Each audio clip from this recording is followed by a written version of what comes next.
கர்த்தருடைய பரிசுத்த நாமம் மகிமைப்படுவதாக. இந்த நாளிலும் கர்த்தர் நம்மோடு பேசுகிற வார்த்தை சங்கீதம் 84வது அதிகாரம் 1வது வசனம்.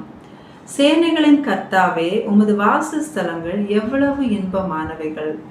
பிரியமானவர்களே, நம்முடைய ஆண்டவரின் வாசஸ்தலம், அதாவது அவர் தங்கி இருக்கிற இடம் எவ்வளவு இன்பமானது, அது எவ்வளோ அழகானது, அது எவ்வளோ பிரியமானது என்று இந்த வசனம் நமக்கு சொல்லுகிறது. ஆண்டவர் தங்கி இருக்கிற இடம், அவர் வாசம் பண்ணுகிற இடம் என்று சொல்லும்போது அது ஒரு மகா பரிசுத்த ஸ்தலமாக நம்ம பார்க்கிறோம். பழைய பாட்டிலே ஆசரிப்பு கூடாரத்திலே அப்படித்தான் பிரகாரம் பரிசுத்த ஸ்தலம், மகா பரிசுத்த ஸ்தலம் என்று காணப்படுகிறது. அந்த மகா பரிசுத்த ஸ்தலத்துல தான், அந்த கிருபாசனத்துல தான் ஆண்டவருடைய பிரசன்னம் தங்கி இருக்கிறதாக நாம பார்க்கிறோம். அப்போ அந்த மகா பரிசுத்த ஸ்தலத்துல தான் கர்த்தர் தங்கி இருக்கிறார், அவர் வாசமா இருக்கிறார். ஸோ அப்படிப்பட்ட ஒரு நிலையை புதிய பாட்டில் நம்ம பார்த்தோன்னா, நாம தான் அவருடைய வாசஸ்தலமாக, அவர் தங்கியிருக்கிற ஆலயமாக இருக்கிறோம். அப்படிப்பட்ட ஒரு மகா பரிசுத்த ஸ்தலம் என்கிற அந்த நிலையில் ஆண்டவர் நம்மை நடத்துகிறார். அவர் தான் நம்மை நடத்த முடியும் அப்படிப்பட்ட ஒரு நிலையில். எனவே தான் ஆண்டவர் சொல்லுகிறார், ஓசியா 11வது அதிகாரம் 3வது வசனத்திலே, நான் எப்ராயிமை கைப்பிடித்து நடக்க பழக்கினேன். அவர் நம்முடைய கரத்தை பிடித்து நடக்க பழக்குகிறார். அப்படி என்றால் நமக்கு நடக்க தெரியாது என்ற அர்த்தம் இல்லை. ஒரு நடக்க பழகுகிற ஒரு குழந்தை அதாவது ஒரு வயசு பிள்ளை நடக்கிறது என்றால் நம்ம அதோடைய கையை இறுக பிடித்திருப்போம் இல்லையா? அதுக்கு நடக்க தெரியவில்லை என்று அல்ல. ஒருவேளை கையை விட்டால் அது விழுந்துருமோ, இல்லைன்னா அது போகிற டைரக்ஷன் தப்பாக போயிடும், தண்ணியில் போயிடும், இல்லைன்னா நெருப்பில் போயிடும், இல்லைன்னா ரோட்டில் போயிடும். இந்த மாதிரிப்பட்ட பயத்தினால அதுக்கு ஒழுங்காக அந்த பாதை தெரியாததுனால நம்ம அதோடைய கையை இறுகமாக பிடித்திருப்போம். அதே போல தான் நமக்கு இது புதிய பாதை, நமக்கு தெரியாத பாதை. நம்ம அநேக வேளையில் நம்ம ப்ரெடிக்ட் பண்ணுவோம், ஆண்டவர் நம்ம எந்த பாதையில் தான் நடத்துகிறாங்க, இப்படி தான் நடத்துகிறாங்கன்னு. ஆனாலும் அப்படி இருக்காது. வேதம் அதை தான் சொல்லுகிறது. ஏசாயா 42வது அதிகாரம் 16வது வசனத்திலே, குருடரை அவர்கள் அறியாத வழியிலே நடத்தி அவர்களுக்கு தெரியாத பாதைகளில் அவர்களை அழைத்து கொண்டு வந்து அவர்களுக்கு முன்பாக இருளை வெளிச்சமும் கோணலை செவ்வையும் ஆக்குவேன். இந்த காரியங்களை நான் அவர்களுக்கு செய்து அவர்களை கைவிடாதிருப்பேன். இந்த காரியங்களையெல்லாம் செய்து நான் அவர்களை கைவிட மாட்டேன். அவர்களுக்கு முன்பாக கோணலை செவ்வையாக்குவேன், இருளை வெளிச்சமாக்குவேன் என்று ஆண்டவர் சொல்லுகிறார். அவர் நடத்துகிற பாதை நமக்கு புதிது, இந்த பரிசுத்த பாதை. அப்படி கர்த்தர் நம்முடைய கரத்தை பிடித்து நடத்துகிறார். எப்படி அந்த பிள்ளையை நாம் இறுக பிடித்திருப்போமோ, ஆனால் அது நம்முடைய பிடியில் இருக்காமல் அது எப்படி அது போக வேண்டும் என்று அது அடம் பிடிக்கும், அது அள்ளும். அதே மாதிரி தான் அது கஷ்டமாக இருக்கும் நமக்குமே பல பாதைகளை கர்த்தர் நடத்தும் போது. ஆனால் அது பழகிறது வரைக்கும் தான். என்றைக்குமே அந்த குழந்தை அப்படி இருக்க போகிறதில்ல. கொஞ்ச நாள்லேயே அந்த பிள்ளைக்கு தெரியும், நம்ம இப்படி தான் நடக்கணும், அங்கே போனால் நமக்கு ஆபத்து இருக்குது, அங்கே போனால் நம்ம விழுந்துருவோம் என்று சொல்லி அதற்கு தெரியும், அது உணரும். அது மட்டும் இல்லை, அதோடைய காலம் இன்னும் ஸ்ட்ரென்த் ஆகும். அதே போல தான் வசனம் சொல்லுகிறது. எபிரேயர் 12வது அதிகாரம் 11வது வசனத்திலே, எந்த சிற்றையும் தற்காலத்தில் சந்தோஷமாய் காணாமல் துக்கமாய் காணும், ஆகிலும் பிற்காலத்தில் அதில் பழகினவர்களுக்கு அது நீதியாகிய சமாதான பலனை தரும். அது தற்காலத்தில் நமக்கு துக்கமாக இருந்தாலும் அதில் பழகும் போது அது நமக்கு சமாதானத்தை தரும், சமாதான பலனை தரும் என்று பார்க்கிறோம். நமக்கு தெரியும், அதில் பழகும் போது ஆண்டவர் இதுக்காகத்தான் நம்மை நடத்துகிறார், ஆண்டவர் தான் இந்த பாதையில் நம்மை நடத்துகிறார், நாம் அவருடைய வாசஸ்தலம் ஆகும்படி, நாம் அவருடைய மகா பரிசுத்த ஸ்தலம் ஆகும்படி தான் கர்த்தர் நம்மை நடத்துகிறார் என்று சொல்லி அதில் பழகும்போது நமக்கு அது சமாதானத்தை கொடுக்கிறதாக காணப்படுகிறது. எனவே இந்த பாதையில் அவர் தான் நம்மை கரத்தை பிடித்து நடத்துகிறார். எனவே தான் ஆண்டவர் அந்த வசனத்திலே சொல்லுகிறார், ஓசியா 11:3, நான் எப்படாயுமே கைப்பிடித்து நடக்க பழக்கினேன், ஆனாலும் நான் தங்களை குணமாக்குகிறவர் என்று அறியாமற் போனார்கள். நமக்கு நெருக்கம் உபத்திரவம் அதிகமாகும் போது நாம் அவரை விட்டு தூரம் போக வேண்டிய தேவையில்லை. ஏனென்றால் அவர் சொல்கிறார், நான் உங்களை குணமாக்குகிறவர், நான் உங்களை குணமாக்குகிறவர். இன்னும் சிறிது காலம் இதில் நீங்கள் பழகும் போது உங்களுக்கு அது தெரியும், உங்களுக்கு சமாதானத்தை கொடுக்கும். கர்த்தர் எதற்காக நம்ம இதில் நடத்துகிறார் என்பதை நாம் உணர்ந்து கொள்ள முடியும். எப்படி அந்த பிள்ளை அதனுடைய வழியில் ஸ்டெடி ஆகிறது மாதிரி ஆண்டவர் நம்முடைய பாதையில் ஸ்டடி பண்ணுறதுக்காகத்தான், அதில் ஒரு ஸ்திரப்படுத்துவதற்காகத்தான் நடத்துகிறார் என்பதை நாம் உணர்ந்து கொள்ள வேண்டும். ஆகவே தான் உன்னத பாட்டில் நேசருக்கு பிரியமானவள் சொல்லுகிறாள், அவர் என்னை விருந்து சாலைக்குள் அழைத்து கொண்டு போனார். விருந்து சாலைக்குள், அதாவது அவர் தங்கி இருக்கிற இடம், அதாவது அவருடைய வாசஸ்தலம் அது ஒரு விருந்து சாலை தான். அவர் தான் நம்மை அதுக்கு அழைத்து கொண்டு போகிறார். அவருடைய பிடியிலே நாம் இருக்கும்போது நிச்சயமாக அந்த அனுபவத்தை நாம் பெறுவோம். விருந்தசாலை என்று சொல்லும்போது சகல உணவு பதார்த்தங்களும் நிறைந்த ஒரு பஃபே சிஸ்டம் மாதிரி, அதெல்லாம் நிறைந்த ஒரு ஹால் மாதிரி. நாம் மற்ற மாதிரி சர்வ் பண்ணுற மாதிரி இருக்காது. அது எல்லாவித உணவுகளும் நிறைந்த ஒரு இடம். அதில் நாம் விரும்புகிறபடி நம்ம திருப்தி அடைகிறது வரைக்கும் அதை எடுத்து சாப்பிட்றது மாதிரி இருக்கும். அதே போல தான் ஆண்டவர் தங்கியிருக்கிற இடம், அவர் வாசம் பண்ணுகிற இடம் அது விருந்து சாலையாக இருக்கிறது என்று அந்த இடத்திலே நேசருக்கு பிரியமானவள் அங்கே சொல்லுகிறார். ஆகவே தான் வசனம் சொல்லுகிறது, உம்முடைய சமூகத்தில் பரிபூரண ஆனந்தமும் உம்முடைய வலது பாரிசத்தில் நித்திய பேரின்பமும் உண்டு என்று. ஆண்டவர் தங்கியிருக்கிற இடத்துல எது இருக்குதோ இல்லையோ ஒரு பரிபூர்ண ஆனந்தம், பரிபூர்ண சந்தோஷம், பரிபூர்ண சமாதானம் காணப்படுகிறது. அவருடைய வாசஸ்தலத்தில் பரிபூர்ண ஆனந்தத்தை நாம எப்போதுமே அனுபவிக்க முடியும். எனவே கர்த்தர் தங்கி இருக்கிற இடம் அது ஒரு விருந்து சாலையாக இருக்கிறது. நம்ம எப்போதும் பரிபூர்ணமா திருப்தியாக வைக்கிறதா இருக்கிறது. இன்னும் நம்ம பார்த்தோம்னா ஆண்டவர் தங்கி இருக்கிற இடம், அதாவது அவருடைய வாசஸ்தலம் எப்படி இருக்கும்னா, யோவான் 1வது அதிகாரத்தில் நம்ம பார்க்கும்போது யோவான் ஸ்நானன் இயேசுவை குறித்து சாட்சி கொடுக்கிறார். இயேசுவை குறித்து அவர் உலகத்தின் பாவத்தை சுமந்து தீர்க்கிற தேவ ஆட்டுக்குட்டி, அவர் என்னிலும் மேன்மையானவர், எனக்கு பின் வருகிறவர் என்னிலும் பெரியவர், நான் அவருடைய பாதரட்சியின் வாரை அவிழ்க்கிறதற்கும் பாத்திரனல்ல என்றெல்லாம் சொல்லி இயேசு கிறிஸ்துவை குறித்து சாட்சி கொடுக்கிறார். அவருடைய சாட்சியை கேட்டு கொண்டிருக்கிறார். யோவானுடைய சீஷர்கள் 2 பேர் இயேசுவை பார்த்த உடனே அவருக்கு பின் செல்லுகிறார்கள். இயேசுவுக்கு பின் செல்லும் போது இயேசு அவர்களை பார்த்து என்ன தேடுகிறீர்கள் என்று கேட்கிறார். யோவான் 1வது அதிகாரம் 38வது வசனத்திலே இயேசு திரும்பி அவர்கள் பின் செல்லுகிறதை கண்டு என்ன தேடுகிறீர்கள் என்றார். அதற்கு அவர்கள், ரபி, நீர் எங்கே தங்கியிருக்கிறீர் என்று கேட்டார்கள். ரபி என்பதற்கு போதகரே என்று அர்த்தமாம். அந்த இடத்துல அவங்க கேட்குறாங்க, நீங்க எங்க தங்கியிருக்கீங்க ஆண்டவரே?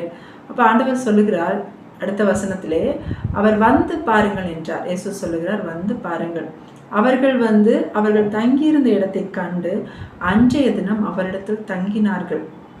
வந்து பாருங்கள் என்று இயேசு சொன்ன உடனே வாஞ்சையோடு ஆண்டவரோடு கூட போகிறார்கள். இயேசு இருக்கிற இடத்துல போய் அங்கே தங்குகிறார்கள், அவரோடு கூட தங்குகிறார்கள் என்று பார்க்கிறோம்.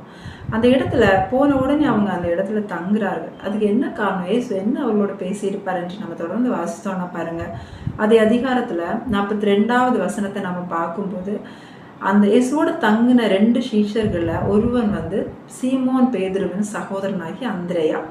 அந்திரேயா இயேசுவோட தங்கின உடனே போய் தன் சகோதரனாகிய சீமோனை அழைத்து கொண்டு இயேசுவிடம் வருகிறான். அப்பொழுது இயேசு பேதுருவை பார்த்து, யோவானை அந்த சீமோனை பார்த்து சொல்லுகிறார் 42வது வசனத்திலே, பின்பு அவனை இயேசுவினிடத்தில் கூட்டிக் கொண்டு வந்தான். இயேசு அவனை பார்த்து, நீ யோனாவின் மகனாகிய சீமோன், நீ கேபா என்னப்படுவாய் என்றார். முதல்ல இயேசு சொல்லுகிற வார்த்தை நீ யோனாவின் மகனாகிய சீமோன், அதாவது அவன் யார் என்பதை அவனுக்கு சொல்லுகிறார், அவனுடைய பாஸ்ட்.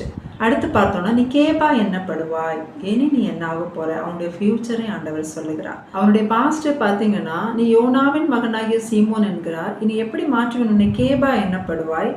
கேபா என்பதற்கு பேதுரு என்ற அர்த்தமும் என்று சொல்லப்பட்டிருக்கிறது. இன்னொரு இடத்துல நாம பார்க்கிறோம், இயேசு பேதுருவை பார்த்து சொல்லுகிறார், நீ பேதுருவா இருக்கிறாய், இந்த கல்லின் மேல் என் சபையை கட்டுவேன். பேதுருவை கல், அதாவது கேபா என்பது கல் அல்லது பாறை என்று சொல்லப்படுகிறது. அப்படின்னா அது அவ்வளோ ஸ்ட்ராங்.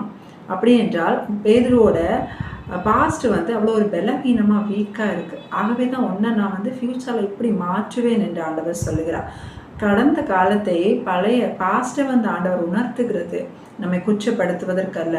நம்முடைய இந்த நிலைமையிலும் அவர் நம்ம எவ்வளோ நேசிக்கிறார், எந்த நிலைமையில நம்மை அவர் தெரிந்து கொண்டிருக்கிறார் என்பதை ஆண்டவர் நம்மை உணர வைக்கிறார். நம்முடைய தெரிந்து கொள்ளுதலை பற்றி வசனம் சொல்லுகிறது. 1 கொரிந்தியர் 1வது அதிகாரம் 27-28 ஆகிய வசனங்களை நம்ம வாசிக்கும் போது நாம் தெரிந்து கொள்கிறோம். ஞானிகளை வெட்கப்படுத்தும்படி தேவன் உலகத்தில் பைத்தியமானவைகளை தெரிந்து கொண்டார், பலம் உள்ளவைகளை வெட்கப்படுத்தும்படி தேவன் உலகத்தில் பலவீனமானவைகளை தெரிந்து கொண்டார், உள்ளவைகளை அவமாக்கும்படி உலகத்தில் இழிவானவைகளையும் அற்பமா எண்ணப்பட்டவைகளையும் இல்லாதவைகளையும் தேவன் தெரிந்து கொண்டார்.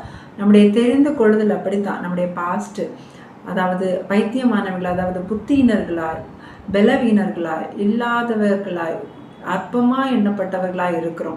விரும்பப்படாத பாத்திரம் என்று வேதம் சொல்லுகிறது.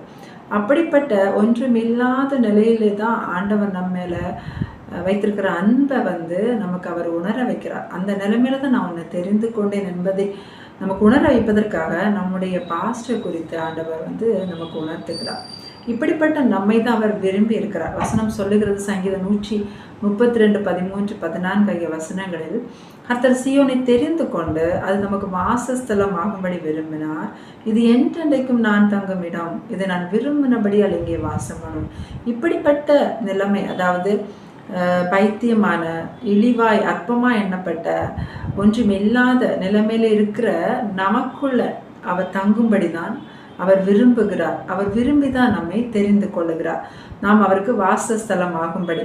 நாம தான் உணராதவர்களாக இருப்போம். நமக்கு நம்மை குறித்த ஒரு புரிதல் இருக்கும்.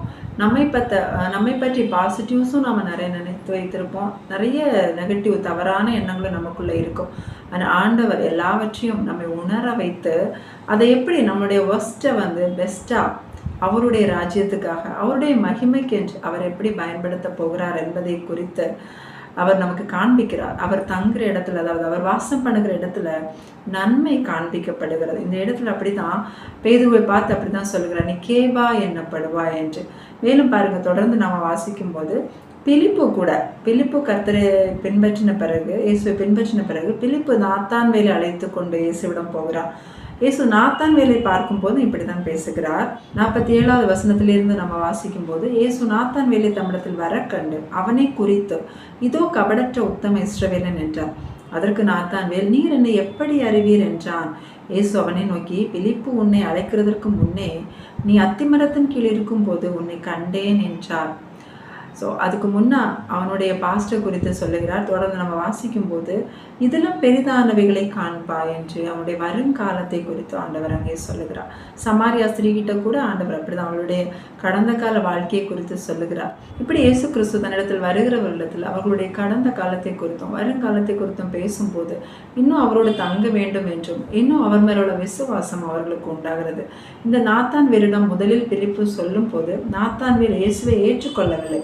46வது வசனத்திலே சொல்லப்பட்டிருக்கிறது, அதற்கு நாத்தான்வேல், நாசரேத்திலிருந்து யாதொரு நன்மை உண்டாகக்கூடுமா என்றான். அதற்கு பிலிப்பு, வந்து பார் என்றான்.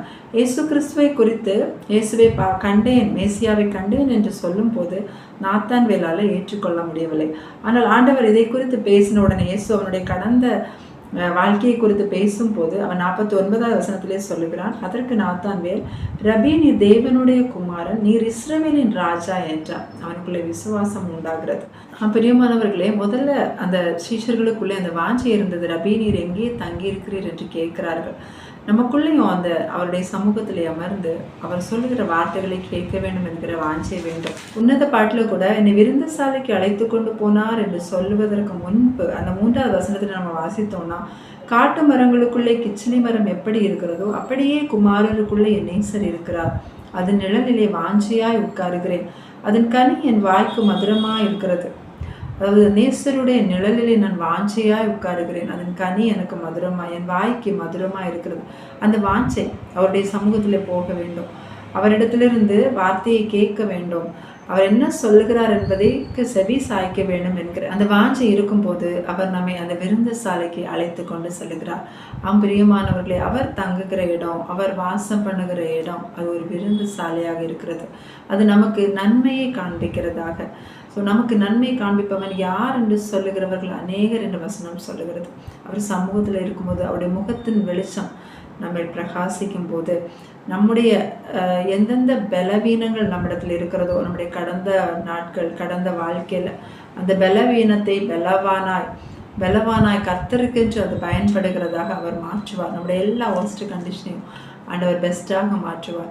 இந்த மேன்மையை நாம் உணர தான் என்றைக்குமே அந்த வாசஸ்தலத்தை, அவர் தங்குற இடமாக நம்ம இருக்கணும், அவர் வாசம் பண்ணுகிற இடமாக நம்ம இருக்கணும், அதை ஒரு நாள் நம்ம மிஸ் பண்ணவே கூடாது என்கிற அந்த ஒரு வாஞ்சையை நமக்குள்ளே உண்டாக்கும். ஸோ அப்படிப்பட்ட ஒரு வாஞ்சையை கர்த்தர் நமக்கு ஒவ்வொருவருக்கும் தந்து அவருடைய கிருபையை தந்து அவர் நம்மை தெரிந்து கொண்டபடியே நம்மை அவருடைய வாசஸ்தலமாக மாற்றுவார். கர்த்தர் தாம் இந்த வார்த்தையின் மூலமாக நம்ம ஒவ்வொருவரையும் ஆசீர்வதிப்பாராக. ஆமென். ஜெபிக்கலாம். எங்களை நேசிக்கிற எங்கள் பரலோக தகப்பனே, ஏசப்பா, இந்த நல்ல நேரத்திற்காக உம்மை நன்றியோடு துதிக்கிறோம் ராஜா. நீர் எங்களோடு பேசின வார்த்தைகளுக்காக உமக்கு ஸ்தோத்திரம் அப்பா. தகப்பனே, உம்முடைய வாசஸ்தலங்கள் எவ்வளவு இன்பமானதுப்பா, அது எவ்வளவு அழகானதுப்பா. அப்படிப்பட்ட ஒரு வாசஸ்தலமாக எங்களுடைய இருதயம் மாறட்டும் ஆண்டவரே. நீர் தங்கியிருக்கிற இடமாக எங்களுடைய இருதயம் மாறட்டும்ப்பா. அதில் எப்பொழுதும் பரிபூர்ண ஆனந்தம், பரிபூர்ண சந்தோஷம் நிறைந்ததாக இருக்கிறது. தகப்பனே, உடைய சமூகத்தில் எங்களுக்கு நீங்கள் நன்மையை காண்பிக்கிறீங்கப்பா.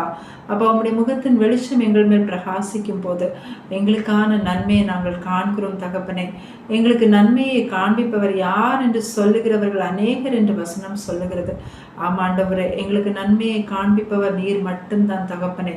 அதை புரிந்து கொண்டவர்களாய் அப்பா எங்களுடைய இருதயத்தில் நாங்கள் உண்மை வாஞ்சியோடு ஏற்றுக்கொள்ளும்படி அப்படி ஒரு வாஞ்சி எங்கள் இருதயத்தில் நீங்கள் தாங்க தகப்பனே.